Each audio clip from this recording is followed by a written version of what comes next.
Link video asli Ustadz Badrus Salam yang akan saya putar ini silahkan cek di deskripsinya ya, di deskripsi video saya ini, biar Anda tidak nyerocos fitnah terus. Ya, sebagian mereka keluar.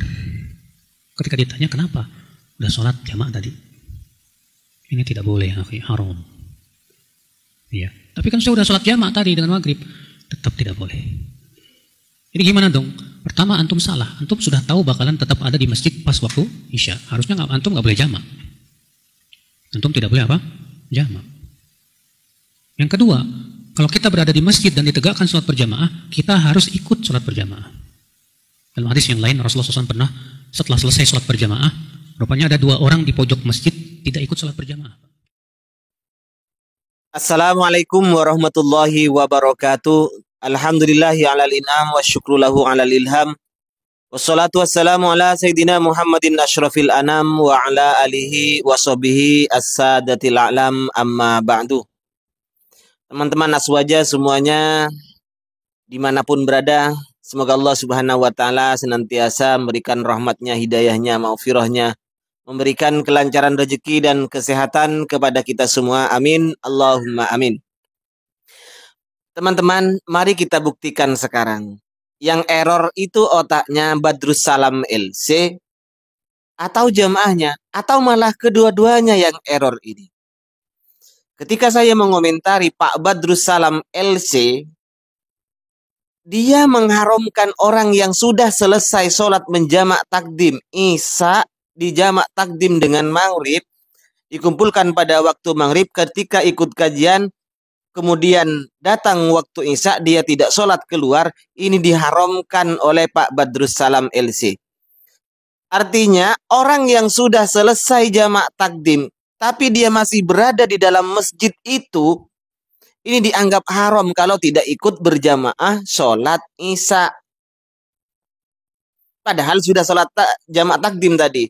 Dan ini dianggap oleh orang-orang Wahabi, selain dianggap fitnah, komentar saya itu dianggap bahwa saya itu error, salah. Nah, baik, kita buktikan siapa yang error ini. Badrus Salam LC, jamaahnya, atau malah kedua-duanya yang error. Nah, kayak orang ini, nama channelnya Eko Suyanto. Dia nggak terima Ustadz Badrus Salam saya katakan membuat syariat baru karena mengharamkan sesuatu yang tidak diharamkan.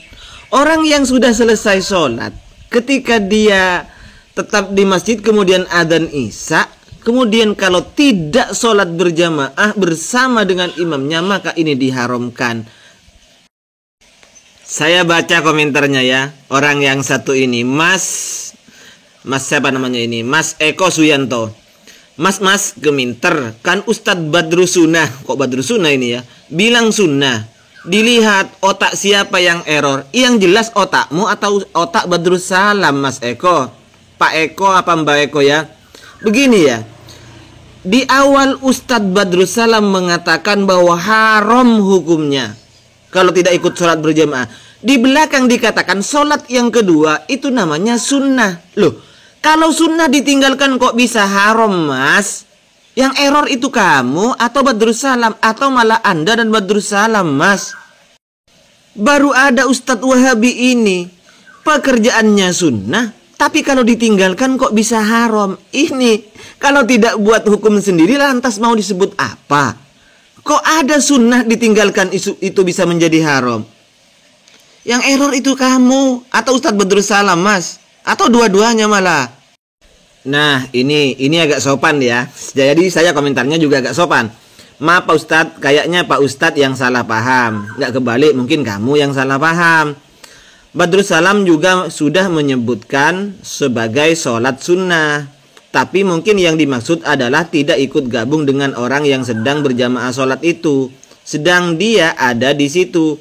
Dan ini berarti bertentangan dengan yang diperintahkan Rasulullah, bukan tentang melaksanakan sholatnya. Makanya Anda harus paham, kata-kata perintah yang disebut amar dalam bahasa Arab ini, baik Al-Quran ataupun hadis, tidak selamanya, Mas, itu amar atau perintah itu berhukum wajib sehingga ditinggalkan menjadi dosa. Ya, bahkan hukum perintah itu bisa menjadi wajib, bisa menjadi sunnah, bahkan bisa menjadi mubah kata-kata perintah itu, Mas. Komentar dari jamaah mereka yang paling koplak dan error, ndak ngerti bahasa manusia. Video saya saja salah menanggapinya. 1. Haram katanya meninggalkan sholat isya saat dikumandangkan adzan, karena sholat yang dijamak tidak sah. Kata siapa tidak sah? Silahkan, mana dalilnya yang mengatakan tidak sah?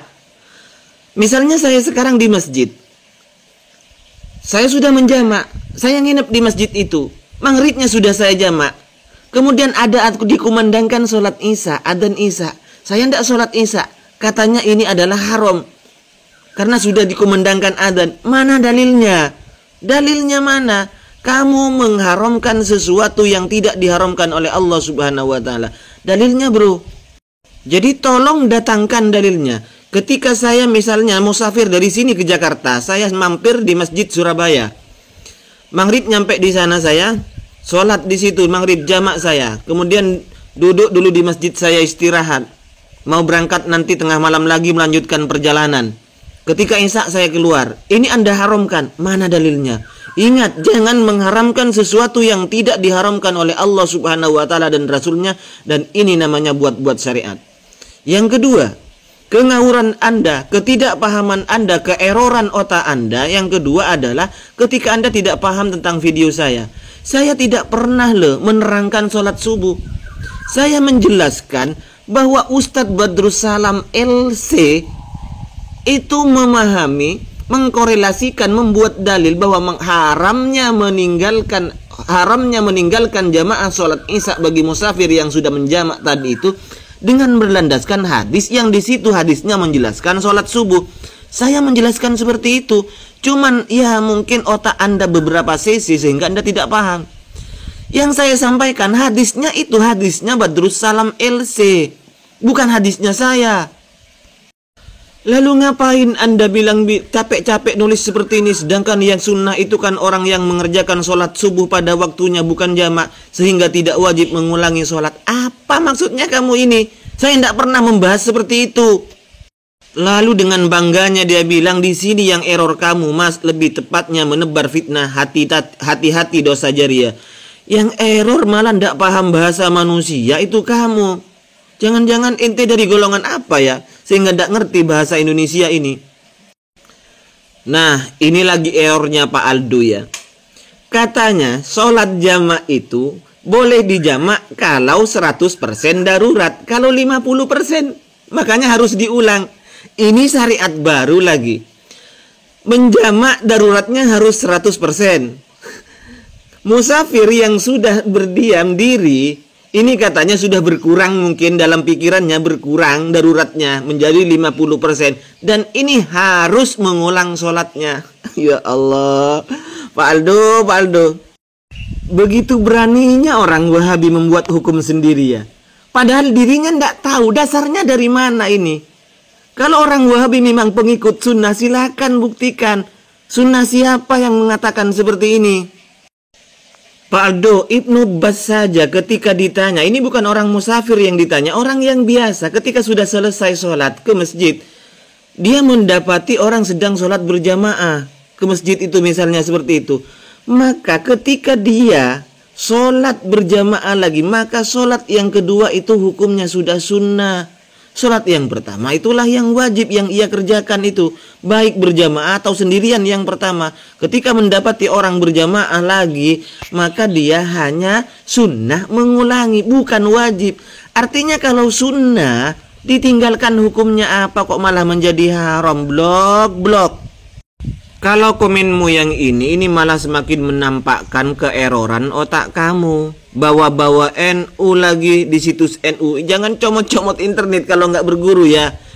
Yang dimaksud kebutuhan di dalam NU, di situs online NU itu bepergian, sakit, hujan, dan ini yang termasuk kebutuhan. Maksudnya bepergian di sini, Mas. Misalnya kamu ke Jakarta ya.